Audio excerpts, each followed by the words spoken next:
Hello, good morning guys. Mayroon din pala akong tip sa inyo sa mga bago rin na content creator. Kasi nung pag-umpisa ko noon,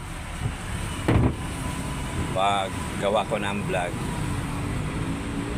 malaki na sana yung viewers ko noon. Mag isang taon sana ako ngayon na September yata yun. Kasi September ako nag-umpisa noon ng pagbablog ko. Nung pagdating ng December, nakashare ako ng hindi nagustuhan ni Mita. Kailangan yung mga baguhan na content creator, huwag kayo nang share, lalo na yung sa mga ibang bansa na mga view. Bawal pala yun. Mayroon silang policy niyan. Oras na ka-share na hindi sa'yo na gawa, magbabawas yung viewers mo.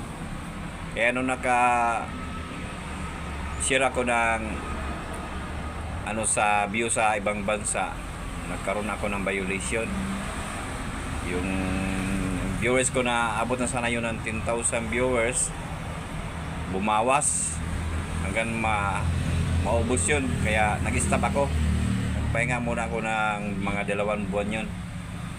Pinastop ko sa anak ko kasi siya naman marunong mag-operate ng mga ganyan, kasi tayo hindi gano'n naman tayo nakakaintindihan ng malalim na English. Kaya doon verify ko sa anak ko, kay Marlon yun. Sabi niya, stop mo na to pa kasi mayroon kang violation. Ayun, nag-stop ko ng mga 2 buwan yun. Tapos bumalik ako ngayon mga June 20 to. Umpisa ko ng viewers 900 pa yun. Ngayon ang bilis. Kaya tama pala yung sinasabi ng mga kasama natin mga content creator, kailangan magtulungan tayo. Mag-share tayo sa tama na share, tapos i-comment natin na tama na i-comment din sa nababagay sa mga content nila. Kaya kung mag-react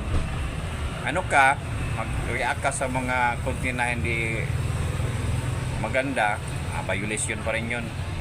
Masisira pa rin yung yung vlog mo. Kaya yan ang tip ko sa mga kaparehas kong mga bago pa na content creator.